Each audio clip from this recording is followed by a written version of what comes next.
Amigos queridos, reunidos em nome de Jesus, nos encontramos nesta hora, buscando sorver do seu Evangelho de amor, como nutriente aos nossos espíritos, fragilizados pelas nossas imperfeições morais. Aqui estamos, Senhor, confiantes na vossa misericórdia, pedindo-te humildemente que nos socorra a pequenez, que nos ampare as imperfeições, para que tenhamos olhos de ver, sensibilidade para registrar os ensinamentos como clarões de luz aos nossos espíritos sombreados pelas imperfeições morais. Nesta vibração serena, às primeiras horas da manhã desse dia, em seu nome, Senhor, e em nome dos Espíritos amigos que amparam o nosso Evangelho, iniciamos as reflexões dessa manhã. Obrigada, Senhor Jesus, obrigada, amigos, e que assim seja.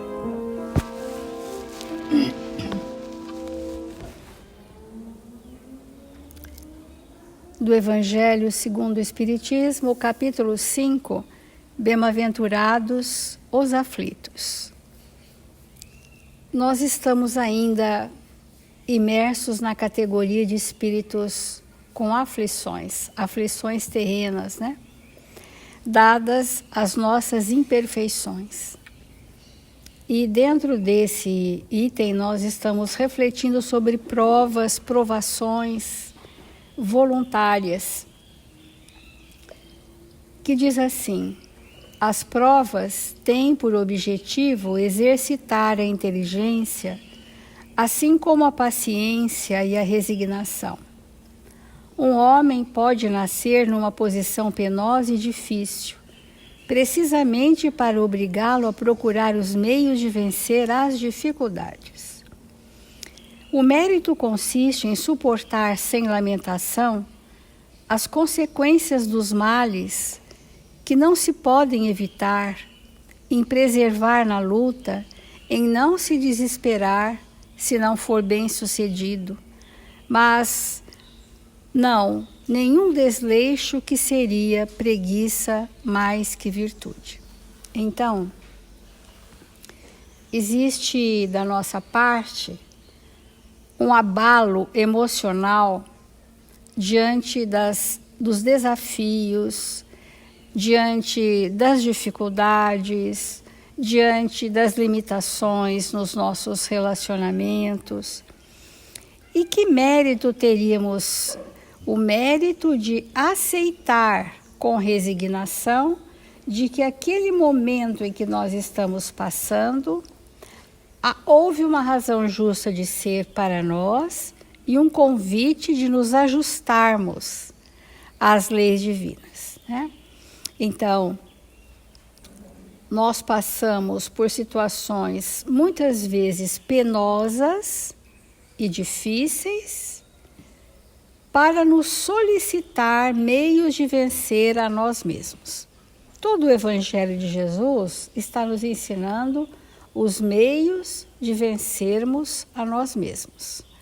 Está nos estimulando dos valores morais e das virtudes para sermos espíritos mais felizes.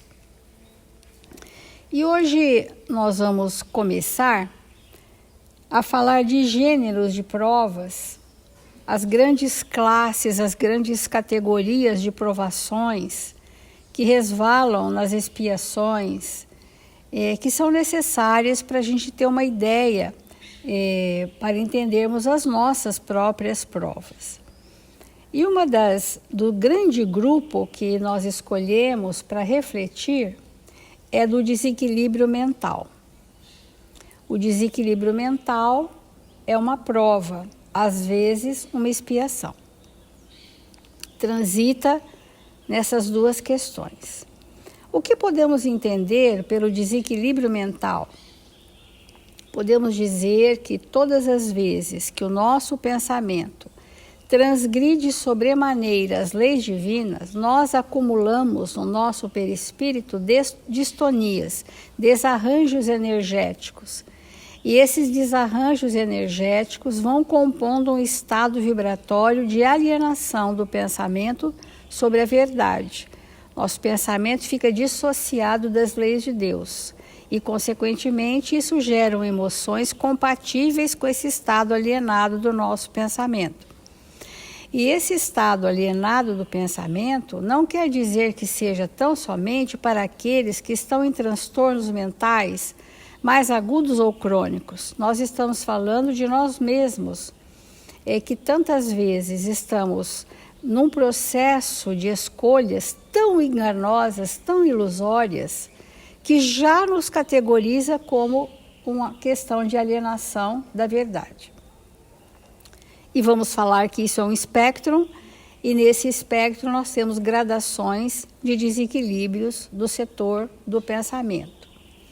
As provas, elas são oportunidades de ajustes com aquilo que acumulamos em fieiras reencarnatórias. Então, várias existências nós ficamos viciados naquele ponto de vista e naquela compulsão por alguma situação que necessariamente isso vai gerar o transtorno mental. Emmanuel, no Consolador, ele usa a palavra loucura, como o Evangelho também usou a palavra loucura quando falamos da loucura e do suicídio. E a pergunta é: a loucura é sempre uma prova? O desequilíbrio mental é sempre uma provação difícil e dolorosa. Essa realidade, contudo, podendo representar o resgate de uma dívida do pretérito escabroso e desconhecido, pode igualmente constituir uma resultante da imprevidência de hoje, no presente que passa, fazendo necessária, acima de todas as exortações, aquela que recomenda a oração e a vigilância. Nós hoje, todos os dias nós estamos falando isso, nós hoje já estamos escolhendo o que queremos passar amanhã na próxima encarnação. Isso já está sendo construído. As nossas provas não são surpresas, em que eu chego no mundo espiritual, nos departamentos da reencarnação nas colônias espirituais, e alguém vai me sugerir ou eu vou escolher passar por tal situação com a máxima lucidez para minha corrigenda. Isso ainda não nos acontece. Não nos acontece. O que nós temos é que estamos escrevendo hoje a história de amanhã. A nossa história de hoje gera consequências. Isso é lei. E quando nós chegamos no departamento da reencarnação, nos ambientes de preparação para a reencarnação, nós vamos arcar com a consequência dos nossos atos, todos daquela encarnação, talvez nem dessemos conta. A justiça divina, agindo por amor a nós, oportuniza que nós possamos passar na próxima existência um aspecto das nossas inúmeras dificuldades. Porque só dessa encarnação, se nós formos somar as dificuldades, talvez nem consigamos arcar com a consequência delas na totalidade na próxima encarnação. Então, por que nós estamos falando desse grupo grande, chamado loucura, mas vamos chamar de transtornos mentais, tormentos provacionais, que são resultantes da consequência dos nossos deslizes? Nós estamos vendo hoje na paisagem da Terra um número muito grande de autismo, por exemplo. Todo o espectro autista. Nós não vamos aqui falar dos fatores causais nem predisponentes, mas nós vamos situar que todos nós que trazemos algum tipo de transtorno, paralisia cerebral, síndrome de Down e outros tantos transtornos mentais, alienantes, nós estamos dizendo que a base desses transtornos se encontra no mal que fazemos. É o mal que fazemos com várias vertentes ligados a abusos das potencialidades divinas que lesam o nosso perispírito a grau ponto que trazemos então uma síndrome de qualquer natureza. Então, o mal que ainda há em nós se manifesta, por exemplo, no uso da inteligência para fins cruéis, por exemplo. Inteligências brilhantes usando a inteligência com finalidades cruéis, ligados muitas vezes a transtornos que geram problemas sociais imensos, culturais imensos e de outra natureza. Obviamente que esse espírito chegará num ponto que ele não suportará o mal que realizou, mas ainda pode não estar arrependido, mas não suporta a carga do próprio mal que criou para si. Então, isso vai gerar em nós lesões no campo mental. Perispírito, campo mental, mente física. Então, nós queremos levar-nos à compreensão de que excessos e abusos das faculdades espirituais, das potencialidades espirituais, vão gerar esse quadro de alienação do pensamento em relação à verdade. Então, o Emmanuel, no Consolador, ele mostra que essa realidade, contudo, podendo representar o resgate de uma dívida do pretérito escabroso e desconhecido, pode, igualmente, constituir uma resultante da imprevidência de hoje. Então, hoje, nós já podemos criar a nossa loucura de amanhã. Quando o espírito reencarna com alguma limitação severa, ele está sendo poupado dele próprio. Olha que benção. É uma limitação que vai fazer com que o ponto onde ele mais transgrediu seja interrompido o fluxo, para que ele desenvolva sentimentos que ele não possui. Porque o que faz uma pessoa encrudescer no mal e não arcar com a consequência desse mal, porque não tem sensibilidade pela dor que causa no outro. Então, para nós termos sensibilidade pela dor que causamos no outro, a limitação é um freio externo necessário. Por exemplo, espíritos coléricos, espíritos cruéis, espíritos que armaram situações coletivas desastrosas, vêm com limitações severas nesta parte.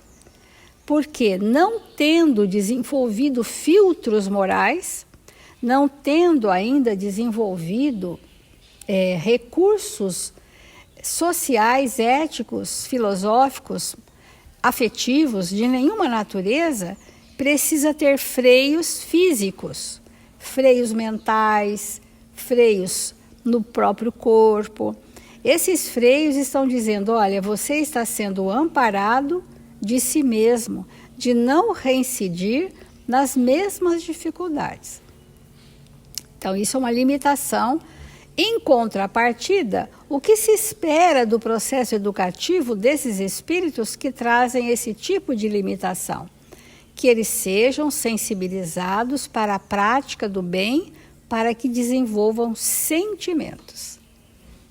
E é muito interessante porque quando as limitações são severas no campo mental, isso nos traz uma compaixão extremada.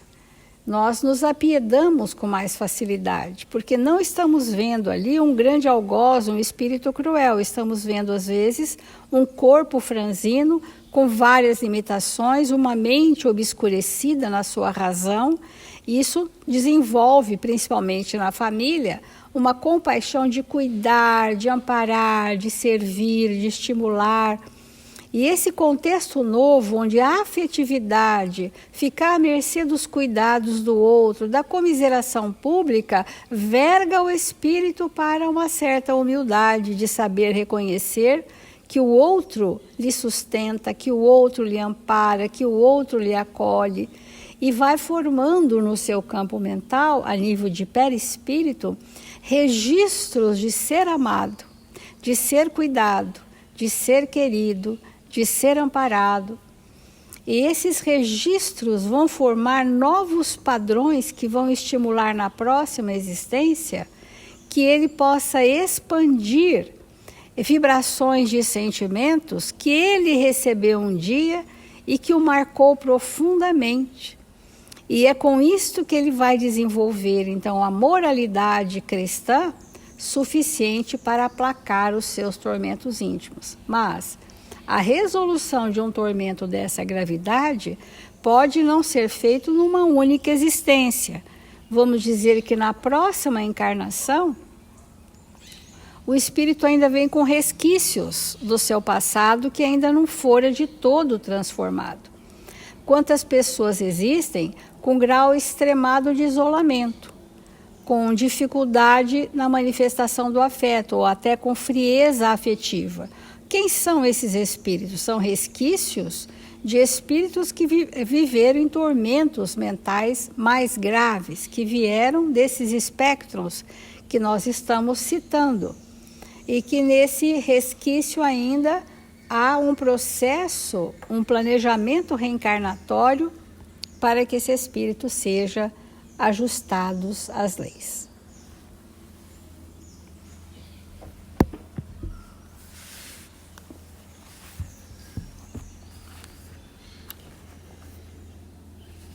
É um tema tão importante, provas.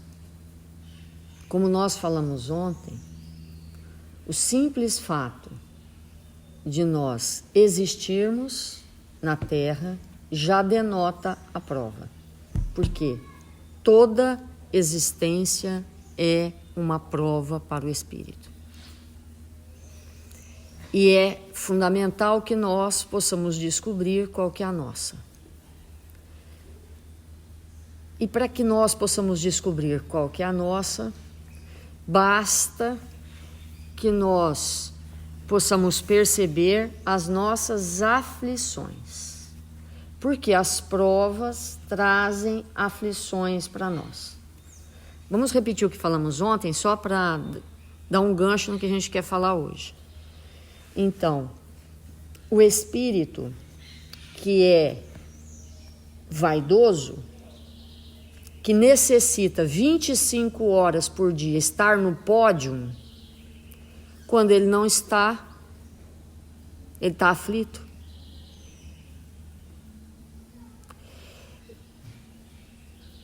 E essa aflição, quando ele não está naquela condição que ele necessita, que ele pensa necessitar, ele tem o direito da escolha. Sair correndo para fazer coisas que o coloquem no pódio ou renunciar no pódio. Se ele se colocar no pódio, ele vai ficar mais aflito. Porque cada vez mais ele vai ter que erguer esse pódio. E se ele renunciar, ele vai entrar cada vez mais numa situação de pacificação. É uma escolha que ele vai ter que fazer. Se ele optar numa direção que não é a renúncia, ele, cedo ou tarde, como a Célia colocou, vai entrar no estado de loucura. Porque o que é a loucura? O espírito sem Deus. Toda loucura nossa, seja em que âmbito for, é um movimento nosso sem Deus. distanciado de Deus. Quando a gente toma uma atitude que segue as nossas más tendências, nós nos apartamos de Deus, senão a gente não dá conta. Porque para a gente fazer as bobagens que a gente faz na vida, só se a gente se distanciar de Deus. E aí, nesse distanciamento de Deus, o espírito, ele entra no tormento. E esse tormento pode ser a derrocada dele, ou não. Em geral é. Em geral é. Porque quando nós caímos num abismo na existência e nos conectamos a uma legião de espíritos ligados às nossas temáticas que viemos trabalhar, é muito difícil a gente sair dessa situação. Então, dentro desse tema, nós trouxemos um texto de Paulo que é muito relevante. Talvez a gente não consiga abordá-lo todo hoje, mas amanhã a gente dá sequência. Então, esse texto que nós queremos trazer, vamos situar, porque o que se passa com Paulo, com Pedro, com José, com Maria, com Filipe, com todos aqueles, passa também conosco. E observar os exemplos nos auxiliam. Então, Paulo, como todos nós sabemos, queria ir para Roma. Ele estava arrumando as coisas para ir para Roma, pregar em Roma. Por quê? Roma era a capital dos, vamos dizer assim, entre milhões de aspas, dos gentis, daqueles que não eram judeus, propriamente dito. Então, como ele era o apóstolo dos gentios, ele queria pregar para aquele povo, né, de maneira veemente. E quando ele está saindo, como nós conhecemos a história, estava se arrumando para ir, ele recebe uma mensagem de Tiago, que era alguém que ele não simpatizava, que ele se opunha a muitas ideias, porque Tiago era um homem que invariavelmente cedia às condições que apareciam para permanecer com a casa do caminho aberta. E Paulo não concordava com isso. Mas ele recebe aquele convite e determina ir para Jerusalém. Ali ele é preso e se estabelece toda uma questão. Ele é transferido para Cesareia e ali ele passa 2 anos preso. Imagina ele sabendo que ele estava em nome de Jesus, ele já era idoso. O que passava na mente dele? O que eu estou fazendo aqui preso? Com o mundo todo me esperando para que eu possa exercer a tarefa que eu me propus. Obviamente que ele não perguntou onde estava Deus, porque ele sentia Deus nele. Se fosse nós, talvez. Ele aguardou pacientemente 2 anos numa prisão. Imagina uma prisão em Cesareia, há 2000 anos atrás, por uma pessoa de idade. E ali ele ficou, até que ele decide, os governantes decidem que ele vai ser julgado em Roma. E aí ele vai para Roma. E nesse caminhar para ir para Roma, ele pega um navio. E entrando no navio, ele vai passando por alguns portos, e quando ele chega num determinado porto, ele comenta com o centurião que o acompanhava que eles deveriam passar o inverno, aquele período curto ali, naquela estação que eles tinham parado. E o centurião, entendendo quem era Paulo, sentindo a sua grandeza, comenta com o comandante que talvez fosse realmente melhor eles ficarem por ali. E quando o comandante percebe que essa ideia tinha vindo do prisioneiro, ele obviamente dá gargalhada. Mas quem que é o comandante? Quem que entende de barco e de mar? E é assim que a gente faz. É muito importante isso, né? Alguém nos avisa, olha, talvez não seja um bem para você fazer isso. E a gente responde, mas quem é o especialista? É assim que a gente responde. Mas quem que é o dono da minha vida? E obviamente que o comandante não aceita a ingerência daquela ideia. E segue. Evidentemente, eles são surpreendidos por um furacão.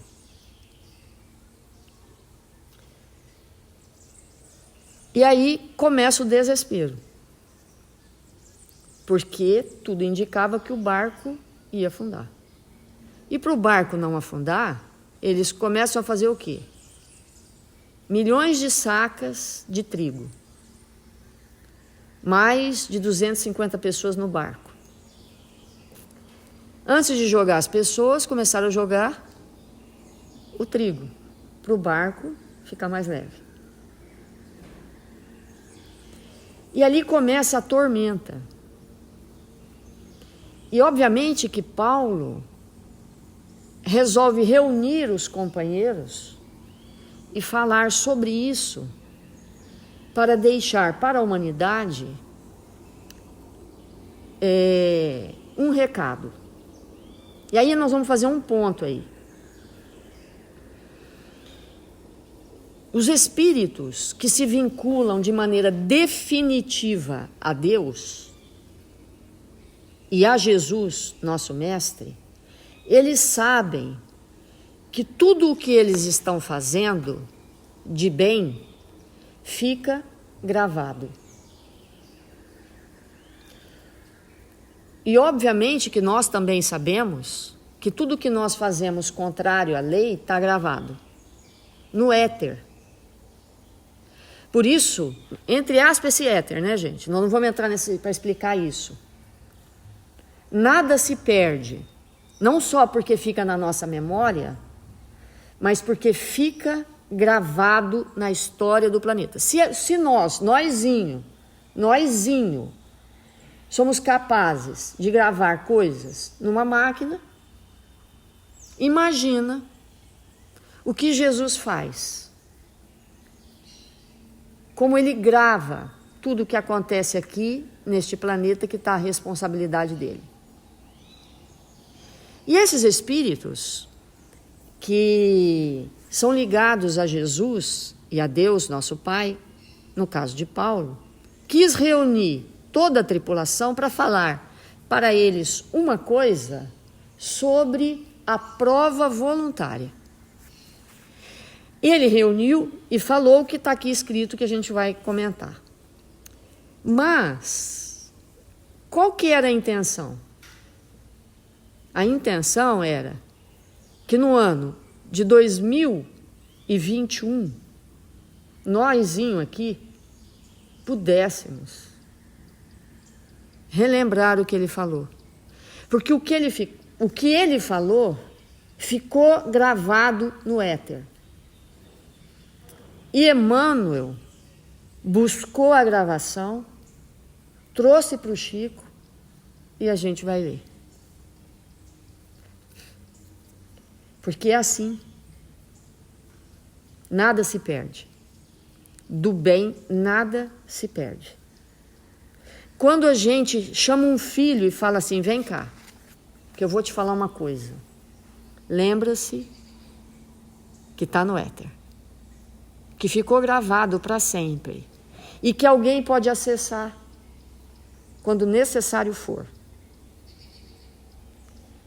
Então, quando Paulo reúne aqueles companheiros para falar do que vai nos acontecer se nós não nos dobrarmos às orientações que nos chegam e partirmos rumo à tempestade. Então, para quem quer ler, porque não vai dar tempo, mas amanhã a gente vai ler, está no capítulo 9, o prisioneiro do Cristo.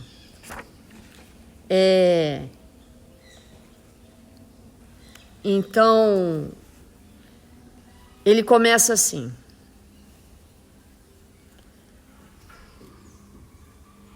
Irmãos.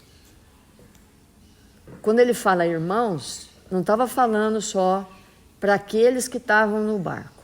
Estava falando para a humanidade. Hoje nós estamos lendo em português, mas no futuro os chineses irão ler. Todos irão ler. Porque isso é uma recomendação divina. Irmãos, creio que tocaremos em breve em terra firme. Mas é muito importante nós lermos esse texto, o que fala antes. Aí ele diz: entretanto, assumamos o compromisso de jamais olvidar a lição terrível desta hora. Porque antes ele comenta assim, começaram a jogar o trigo, jogaram o maquinário, foram jogando tudo, porque sabiam que se o peso não diminuísse, não teriam chance. Todos estavam enjoados, com vômito. Imagina, mais de 15 dias na tormenta. 15 dias na tormenta. Num navio que noite e dia, tomba e não tomba, tomba e não tomba. O desespero que eles estavam passando. Então, ele diz: jamais olvidar a lição terrível desta hora. Procuremos caminhar no mundo qual marinheiros vigilantes, que ignorando o momento da tempestade, guarda a certeza de sua vinda. Olha a importância disso. Ignorando o momento da tempestade, guarda a certeza da sua vinda.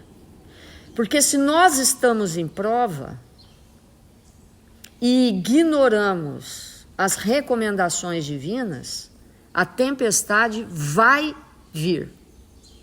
Mesmo. A passagem da existência humana para a vida espiritual assemelha-se ao instante amarguroso que estamos vivendo neste barco há muitos dias. Eu vou reler.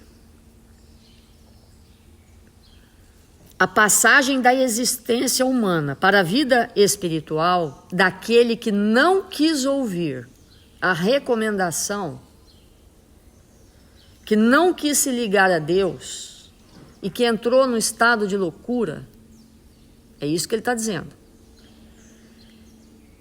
A passagem da existência humana para a vida espiritual assemelha-se a um instante amarguroso que estamos vivendo neste barco. Busquemos o alto mar da própria conta.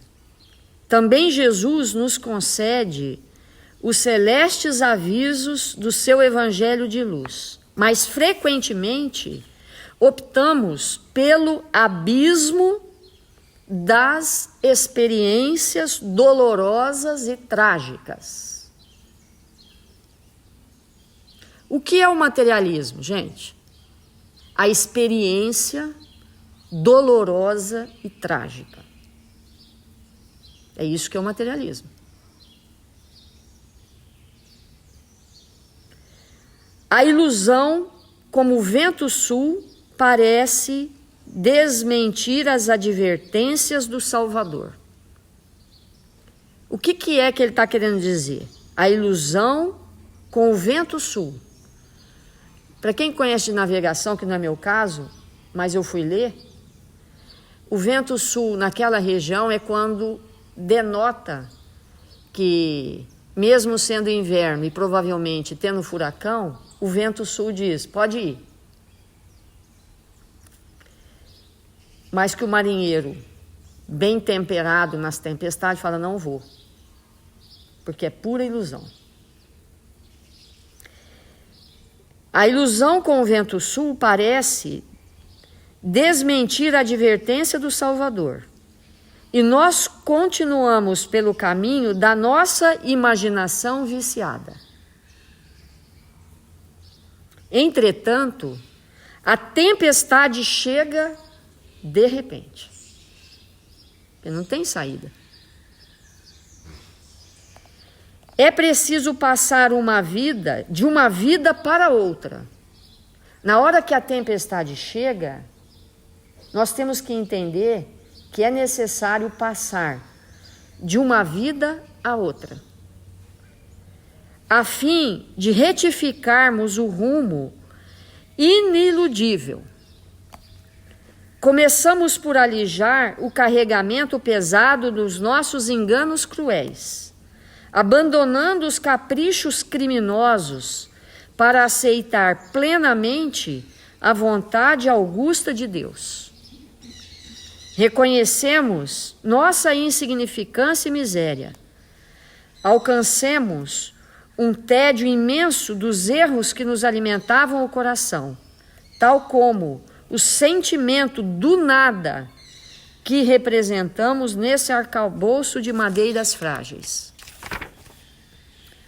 Flutuantes no abismo, tomados de singular enjoo, que nos provoca náuseas extremas. É nós sentindo nojo de nós mesmos. Porque é verdadeiramente um nojo. O que muitas vezes nós fazemos.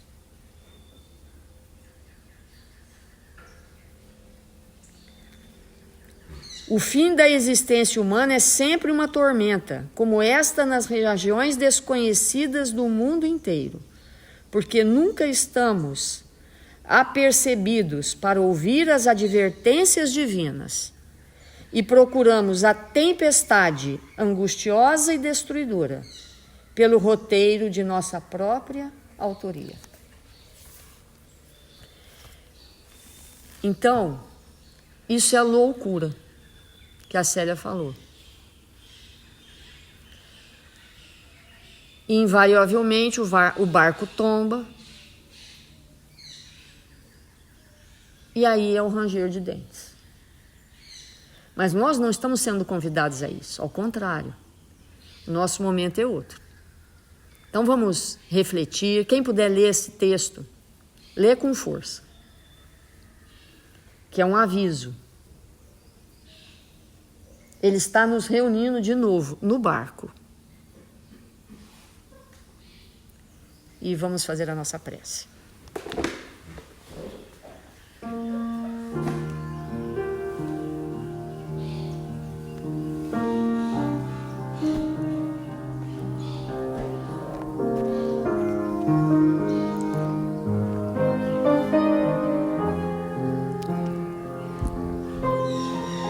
Senhor Jesus,